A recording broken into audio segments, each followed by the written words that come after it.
Olá para você que está vendo esse vídeo, aqui é o professor Anderson e hoje eu vou fazer um resumão sobre biologia celular, onde eu vou abordar os temas núcleo nucleoide, organização da cromatina, ciclo celular, mitose e meiose. Embora seja um resumo das principais características de cada tópico, esta aula será dividida em dois vídeos. Neste vídeo, que é a parte 1, eu vou abordar o núcleo e o nucleoide, a organização da cromatina e o ciclo celular. Na parte 2, eu abordarei então a mitose e a meiose. Vamos lá então? Vamos começar falando então sobre o material genético da célula. Quem são eles? São os ácidos nucleicos, que atuam como as moléculas informativas da célula. Existem dois tipos de ácido nucleico. O DNA, que é o ácido desoxirribonucleico, cuja função é armazenar, proteger e transmitir a informação genética. Esta informação genética está armazenada em pequenas e determinadas sequências de nucleotídeos da fita, chamada de genes, que são responsáveis por expressar um RNA funcional ou uma proteína. E desta maneira, então, regulando todo o metabolismo e expressando as características e os fenótipos dos seres vivos. Outro ácido nucleico é o RNA, que tem uma variedade de funções, como por exemplo a de levar a informação do DNA para ser traduzidas em proteínas, este é o RNA mensageiro, transportar aminoácidos durante a síntese proteica, que é o RNA transportador, catalisar reações, como as ribozimas, e também compor os ribossomos, como o RNA ribossômico ou rRNA. Nas células, onde se encontra o material genético? Vamos ver agora. Nas células eucarióticas, eles se encontram no núcleo, e o DNA está associado a proteínas histonas e não histonas, formando uma massa chamada de cromatina. O DNA também é encontrado nas mitocôndrias, que são organelas responsáveis pela respiração celular e pela produção de energia. Nas células vegetais, além do DNA ser encontrado no núcleo, na forma de cromatina, e nas mitocôndrias, ele pode também ser encontrado nos cloroplastos, que são organelas responsáveis pela fotossíntese. Já o RNA é encontrado em praticamente quase todos os compartimentos celulares, principalmente naqueles que têm DNA e também, inclusive, no citoplasma. Na célula procariótica, como bactérias e arquibactérias, o DNA é encontrado no nucleoide, que é uma região específica do citosol onde a molécula de DNA fica. A molécula de DNA forma o cromossomo bacteriano, que é circular. Ao contrário da cromatina, ele não tem proteínas histonas, mas outras proteínas que ajudam a manter a sua topologia ou estado de nivelamento. Pode haver também em bactérias um DNA extra chamado plasmídio, que é circular e muito mais curto que o cromossomo bacteriano. O plasmídio ele confere resistência e vantagens seletivas, como a resistência a antibióticos e sobreviver em condições onde outras bactérias não conseguiriam. Vamos falar um pouco agora do núcleo celular, que é onde se encontra a cromatina nas células eucarióticas. Ele é formado por uma membrana lipídica chamada carioteca ou envoltório nuclear, cuja função é proteger o conteúdo nuclear dos componentes citoplasmáticos, principalmente aqueles que possam danificar o material genético, como espécies reativas de oxigênios gerados durante a respiração celular, e algumas enzimas como as nucleases, que cortam o DNA. Na membrana do envoltório nuclear, há proteínas que formam poros, onde o RNA e componentes celulares podem entrar ou sair.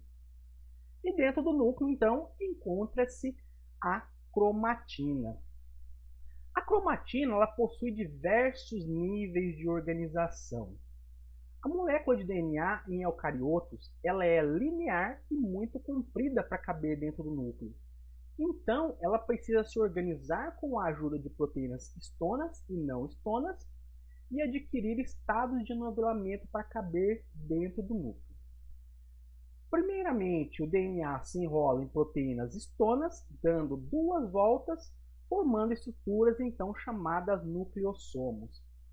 Esse conjunto de nucleossomos, eles vão se enrolando até formar estruturas chamadas de solenoides, que por sua vez também se enrolam mais ainda para formar as fibras de cromatina, na forma de alças, que vão então se novelando ao redor de proteínas não estonas, para formar então o cromossomo.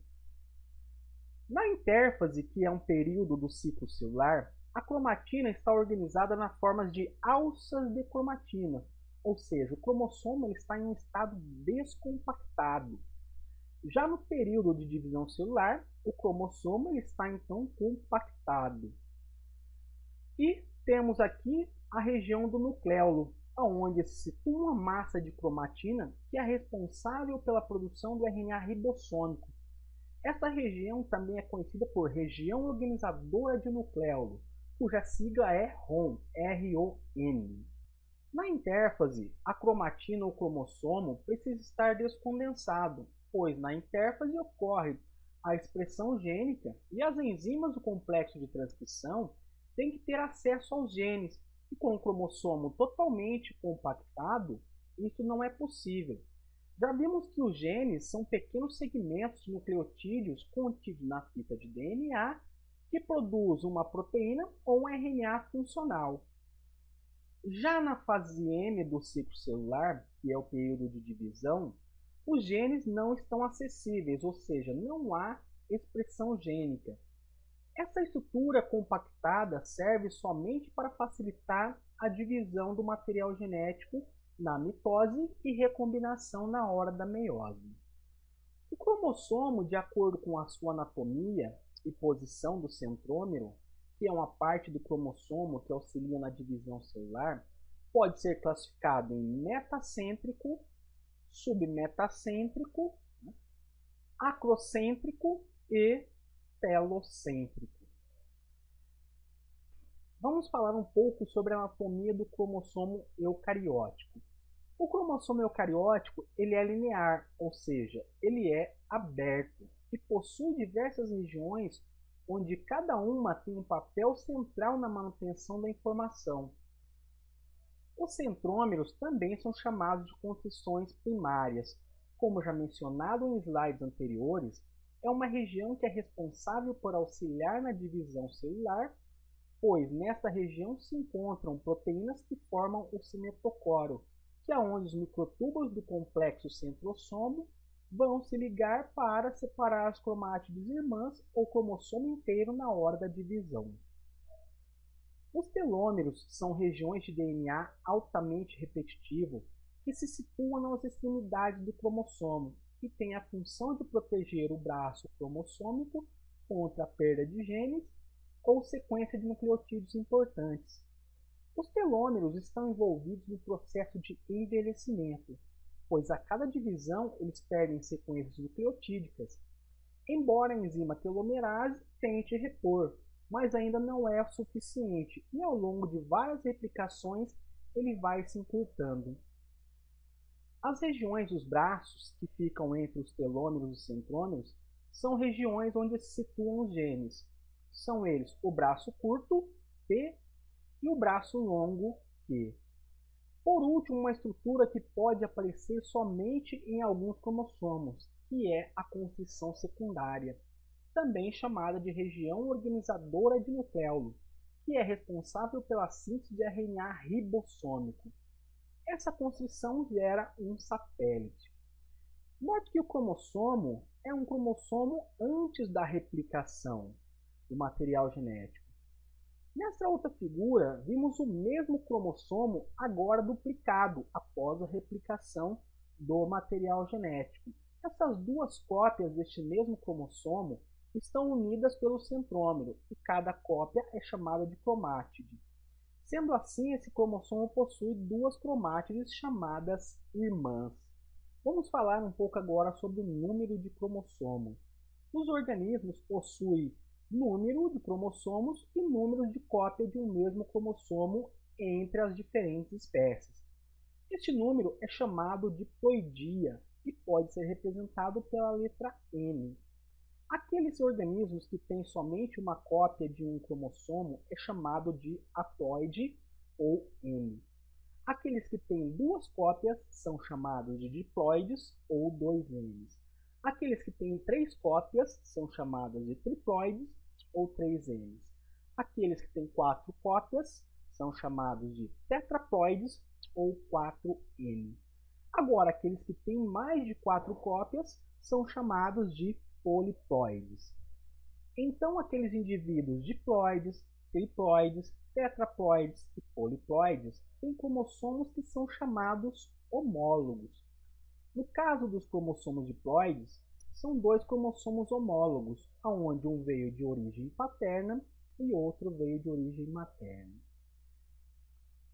Estes cromossomos contêm genes para a mesma característica. Característica em genética é sinônimo de propriedade, como por exemplo cor do olho, e ficam em um mesmo local em ambos os cromossomos. Estes locais em que os genes ficam são chamados de locus gênicos. Então, cada locus em um cromossomo contém um gene para a mesma característica, e esses genes são chamados de alelos. Esses alelos podem ser iguais para uma mesma característica ou diferentes. Exemplo, nos dois locus podem conter o gene para a cor marrom do olho, neste caso o indivíduo é homozigoto. Se houver genes diferentes, um exemplo, um alelo para a cor marrom e outro alelo para a cor azul, eles são chamados heterozigoto. E a combinação dos alelos nos cromossomos expressa o fenótipo, ou seja, a característica. Exemplo, o olho vai ser claro ou vai ser escuro. A organização e representação gráfica de todos os cromossomos em uma espécie é chamada de cariótipo. Nesta figura podemos ver todos os 23 pares de cromossomos homólogos encontrados nas células humanas. Como somos indivíduos diploides, temos então um par de homólogo para cada cromossomo. As células que são diploides no organismo humano são chamadas de células somáticas. Nas células somáticas são encontrados 22 pares de cromossomos chamados autossomos e um par sexual chamado alossomo. Este par sexual pode ter dois cromossomos iguais, por exemplo, XX, neste caso, o indivíduo é do sexo feminino, ou ter dois cromossomos diferentes, um X e um Y, nesse caso, o indivíduo é do sexo masculino. A soma dos alossomos e autossomos é igual a 23 pares ou 46 cromossomos. É possível encontrar nos humanos células que são haploides, no caso de gametas, ou seja, espermatozoides ou óvulos. Essas células contêm metade do material genético de uma célula diploide, ou seja, 23 cromossomos e são originados das células germinativas diploides. Nessa tabela temos o exemplo do número de cromossomos presente em cada célula haploide encontrada em várias espécies. Vou comentar somente alguma delas. No homem, que é o Homo sapiens, encontramos 23 cromossomos nas células gaméticas. Nos cães, canis familiares, 39 cromossomos. Nos gatos, felis domésticos, 19 cromossomos. A mosca doméstica ou da fruta, a Drosophila melanogaster, com 4 cromossomos. A cebola, Allium cepa, com 8 cromossomos. E a Saccharomyces cerevisiae com 16 cromossomos. Vamos falar um pouco agora sobre o cromossomo bacteriano. Bactérias possuem somente um cromossomo e este cromossomo é circular e superenovelado com a ajuda de proteínas que não são estonas, porque ele não tem proteínas estonas associadas ao DNA. Nesta figura podemos ver um mapa genômico de um cromossomo bacteriano. Observe que ele tem genes que expressam enzimas do metabolismo dos carboidratos, aminoácidos, síntese de lipídios de membrana e uma origem de replicação. Os cromossomos possuem a função de transmitir fielmente a informação às células filhas na mitose e auxiliar no processo de recombinação, ou seja, na meiose. Eles também são responsáveis pela expressão apropriada da informação genética no período interfásico, onde a cromatina encontra-se totalmente ou parcialmente descondensada. Vamos falar sobre o ciclo celular. O ciclo celular nada mais é do que o ciclo de desenvolvimento, crescimento, duplicação do material genético, atividade metabólica e divisão na célula. No nosso organismo, temos aproximadamente 10 trilhões de células que foram originadas apenas de um único zigoto. Ao ser formado pela união dos gametas, então começou a dar origem a todas as células do nosso organismo, através de sucessivas divisões no período gestacional e durante todo o período de desenvolvimento e crescimento. Como somos originados de uma única célula, o zigoto, todas as células têm o mesmo conteúdo genético. Nossas células até hoje se dividem, ou seja, para repor células mortas e para regenerar fermentos e perda de tecidos ou até mesmo para a produção de gametas. Nossas células elas se dividem na ordem de 10 a 16 vezes durante toda a nossa vida. Porém, a frequência de divisão ela pode variar entre as células. Existem aquelas células que se dividem com rápida frequência, como por exemplo, células-tronco, que são aquelas que dão origem a várias outras células, a exemplo de células sanguíneas, células epiteliais, meristemas de plantas e espermatogônias. Aquelas que dividem-se raramente são os hepatócitos, fibroblastos da pele, células musculares lisas e endoteliais. E tem também aquelas que nunca se dividem, como hemácias, células do tecido muscular estriado, glandulares e neurônios. O ciclo celular é dividido em dois períodos. A intérfase, que é o período mais longo do ciclo, onde a célula está em crescimento, desenvolvimento, duplicação do material genético e atividade metabólica. E a fase M, ou mitose, que é o período de divisão celular. A intérfase é dividida em três fases. A fase G1, que é o período de síntese de proteínas, RNA e componentes citoplasmáticos. A fase S, que é a duplicação do material genético. A fase G2, que é o intervalo entre a fase S, divisão celular, onde a célula confere se o material genético está duplicado e há componentes necessários para seguir para a divisão. Como vimos no slide passado, há aquelas células que raramente ou nunca se dividem, são células diferenciadas. Essas costumam estacionar no período G0, onde ficam somente produzindo RNA e proteínas e em intensa atividade metabólica, não seguindo para a divisão. Porém, algumas podem seguir para a divisão se houver estímulo do ambiente.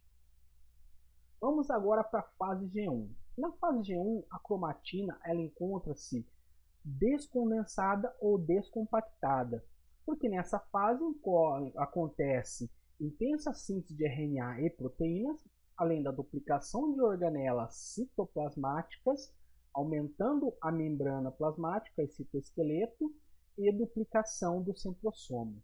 A fase G1 pode durar de 3 a 4 horas, ou até dias, ou até meses, ou até anos em células eucarióticas, de acordo com as condições fisiológicas. Vamos à fase G0. Nesta fase permanecem somente células diferenciadas que raramente ou nunca se dividem. Elas têm papéis fisiológicos distintos no organismo e estão em intensa atividade metabólica e síntese de RNA e proteínas. Exemplos são células com função de secreção, como células caliciforme, células que conduzem o impulso nervoso, como neurônio, macrófago. Essas células podem permanecer nesse estado para o resto da vida. Outros exemplos são os hepatócitos e os linfócitos. Mas essas células podem voltar a se dividir quando recebem um sinal externo, como hormônios, nutrientes, fatores de crescimento. No caso dos hepatócitos, lesões ou perda parcial do órgão levam eles a se dividirem. E no caso dos linfócitos, a estimulação por antígenos. A fase S é a fase de duplicação do material genético ou síntese de DNA, que dura aproximadamente de 7 a 8 horas. Os cromossomos homólogos na fase G1 estão somente com uma cromátide de cada e o número total de cromossomos é 46, ou seja, 2 N. Um par homólogo para cada cromossomo ou 2 cromossomos por par. Ao entrar na fase S, os cromossomos homólogos se duplicam, passando a ter 2 cromátides irmãs. Sendo assim, o número de cromossomos passa agora para 92, ou 4N. E cada cromossomo tem 4C ou 4 homólogos. Então, esses cromossomos entram na fase de divisão celular, que é a mitose, passando por suas respectivas fases, que é a prófase, prometáfase, metáfase e anáfase.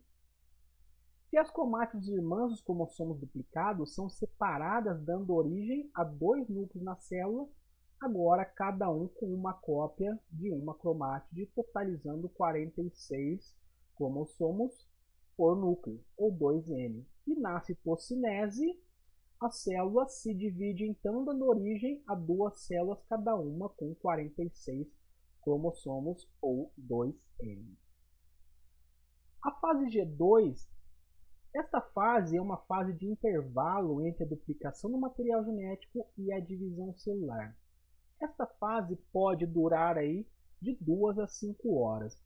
É nessa fase que a célula faz a checagem se tudo ocorreu bem para seguir a mitose. A célula confere se o material genético foi duplicado corretamente e os componentes plasmáticos estão também duplicados e a membrana celular aumentada. Caso esteja tudo ok, a célula segue para a mitose. Caso algo tenha dado errado, a célula tenta reparar para prosseguir. Caso não consiga o reparo, ela vai para a apoptose ou morte celular. Controle do ciclo celular. Aqui uma série de mecanismos moleculares vão controlar a divisão celular frente a estímulos ou inibição por fatores ambientais ou danos no DNA. São fatores que estimulam a divisão celular. O fator de promoção de mitose, sigla MPS, este fator é composto por proteínas quinases, CDCs, dependentes de ciclina B. As proteínas do produto do gene do ciclo de divisão celular, CDC, fatores de crescimento e nutrientes. O ciclo celular pode também ser regulado por pontos de restrição, onde a célula decide se vai se diferenciar ou entrar em quiescência, ou seja, no período G0, ou se vai dividir. Este ponto fica entre a fase G1 e S. Outro mecanismo de verificação são os checkpoints. Os checkpoints eles vão verificar se há danos físicos causados no DNA por fatores internos ou externos, sejam eles químicos ou físicos. Estes pontos se situam entre a fase G1S e G2M. Se houver alguma alteração no DNA, a célula cessa o crescimento e parte para o reparo. Caso não haja reparo, ela entra em apoptose, que é a morte celular. Quando detectado alguma alteração, um mecanismo rápido de parada do ciclo entra em ação através das enzimas sinases, ATM e ATR, que juntas inibem outras sinases chamadas CDK1 e CDK2, que por sua vez inibem fosfatáseos do tipo CDC, impedindo que os fatores promotores de mitose sigam o ciclo. Outro mecanismo um pouco mais tardio envolve a expressão da proteína P53, que é uma proteína que induz a expressão de várias outras capazes de inibir o ciclo celular, como a P21, e atua no checkpoint G2M. Bom, pessoal, essa foi a parte 1 da nossa aula. Acompanhe o restante na parte 2. Se gostaram da aula, se inscreva aí no canal, deixe seu like e até a parte 2 da aula então. Um abraço a todos.